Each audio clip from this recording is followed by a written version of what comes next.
Very few people understand this. Now, there is an FBI document in the archive.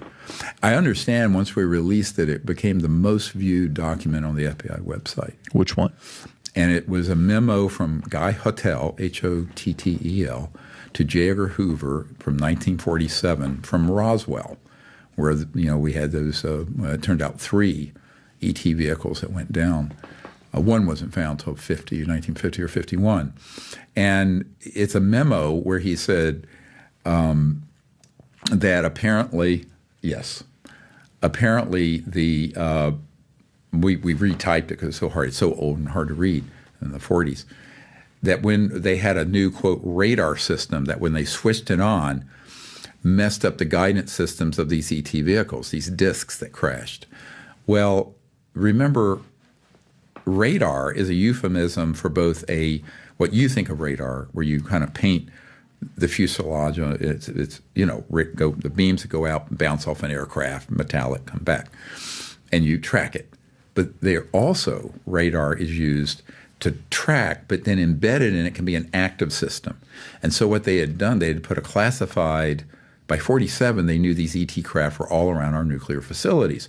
Roswell was the only nuclear bomb squadron in the world, or atomic bomb squadron, technically. It wasn't nuclear yet. And thermonuclear. It was atomic, like at Hiroshima, Nagasaki. But that was the only place on the Earth, was the Roswell Army Air Base. And so they were trying to track and knock these things down. So that new radar that's mentioned here hit, and they embedded the scalar signal, and these are all electromagnetic craft. They're guidance systems or propulsion. So it's not like you're hitting them with a missile or a laser. It's these weird directional energy weapons that are cross over into this scalar area. And to this day, when I was over the black site in September, about a month before I got injured, there was these massive electromagnetic pulse generators, but they also have embedded in them.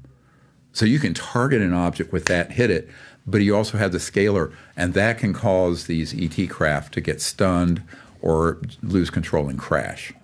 So some of the people I'm working with currently have been on those retrieval teams that are actively still doing that. In fact, one of the sites I went over, and I'll show you this video, that 1 or 2 ET craft per year are knocked down there.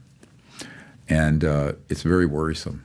Worse is that if a civilian aircraft goes in over that temporary flight restriction area, they knock it down. Let me ask you this: when we're talking murder. Here. Yeah. So, no, I mean, listen. This is weird stuff, and that's still going on. Right. That is. During his first year in office, 1953, at least 10 more crash discs were recovered, along with 26 dead and 4 live aliens. One of the 4 live aliens died within hours of being removed from the craft. The others died approximately 3 or 4 days later. Of the 10, 4 were found in Arizona, 2 in Texas, 1 in New Mexico, 1 in Louisiana, 1 in Montana, and 1 in South Africa. And there were hundreds of sightings. Why were so many craft crashing? Because the government was scared. And when they found out that the radar was downing the craft, they started aiming the radar at the craft with lock-on radar and pumped the juice through. And they brought as many down as they could.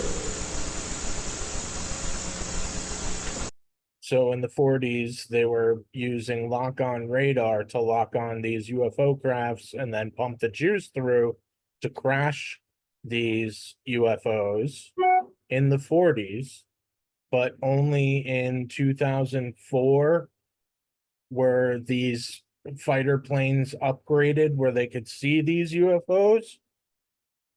How does that work? Well,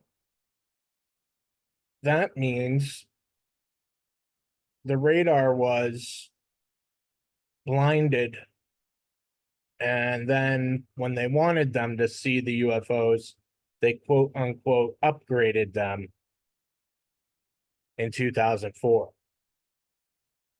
which wasn't. They just pulled the blinders off.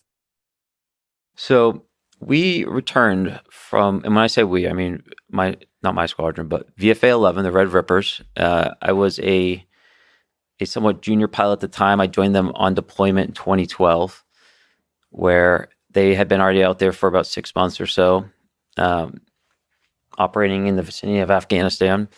I joined them, and then we flew back, and still as a relatively new guy, we came back and we entered what's considered a maintenance phase, where we slow down the tactical flying a bit, kind of recuperate, do some maintenance on the aircraft. And our particular model of the F-18, the lot number, was plumbed for the particular things that were needed to upgrade the radar from what's known as the APG-73 to the APG-79.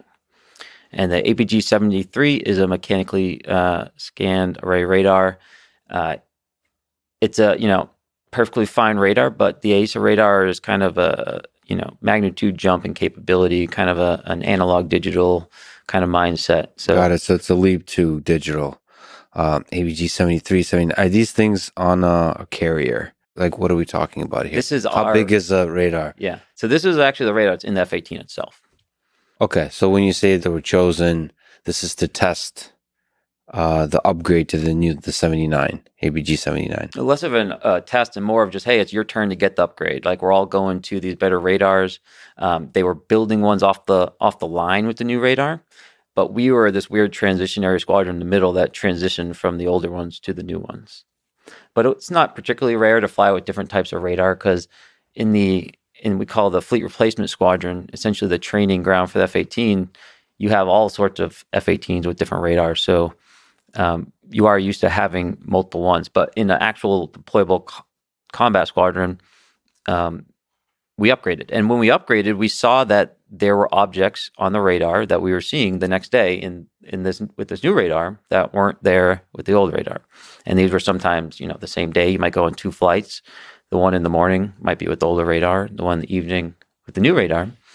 And you'd see the objects with the new radar. And that's not overly surprising in some sense. They are more sensitive.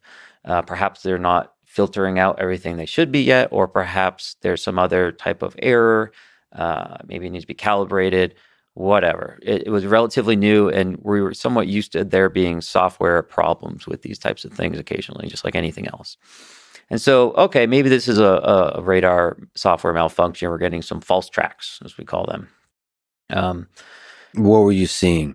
And so what we would see are representations of the object. So this is off of our radar. We're not seeing a visual image here. This is kind of like what's being displayed to us, almost like in a gaming fashion, right? Like the icon, right? So the icon is showing us, hey, something is there, and here's the parameters I can understand about it. So this is in the cockpit. There's a display that's showing some visualization what the radar is detecting. Correct.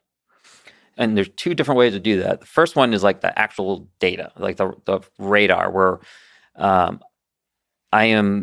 it's showing me the data kind of as if it's in front of me and I'm selecting those contacts. And there's another screen called the situational awareness page, and that's kind of a God's eye view that brings all that data into one spot.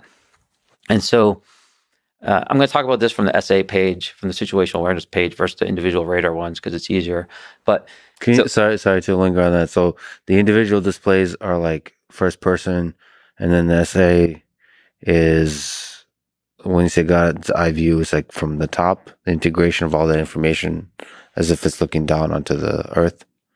Yes. Is that a good way to summarize it? It is. But for the aviator, it's slightly different, because those 2 radar displays I talked about are at the bottom of that display is kind of representative of where I am. And so I see what's in front of me. Got it. Whereas the situational awareness page, the aircraft is located in the center of that. And then all around me, based off of the data link and wherever I'm getting information from, I can see that whole awareness page. I can see all the situation. So I'm going to kind of talk about this from the situational awareness page, which is a top-down view, just to kind of frame our minds instead of jumping around. And so what we would see out there is we'd see these indications that something would be there, and they would have a track file. That track file, that thing that represents the object, has a line coming out of it, and that represents, it's called the target aspect indicator. Mm-hmm. And so there's some tracking from the radar. Correct. So it's showing you where the object's going. This is all pretty cool that the radar can do all this. So the radar locks in on different objects and it tracks them over time. Correct. That's coming from the radar. That's like a built-in feature. Mm-hmm. Okay, cool. It's out there, we're seeing it. And so we don't have to necessarily like pull things into our our tracker in some sense, right? Like it's all out there, and then we can kind of choose to highlight on stuff or to kind of focus in on it more so. But the information should all be out there. And so we'd see that target aspect indicator, that line on a typical aircraft, it would kind of look like this. It would be coming out and it would go steady. And if they turn, it would be like, boop, boop, boop, boop, and you see them turn, right? Like it's not magic.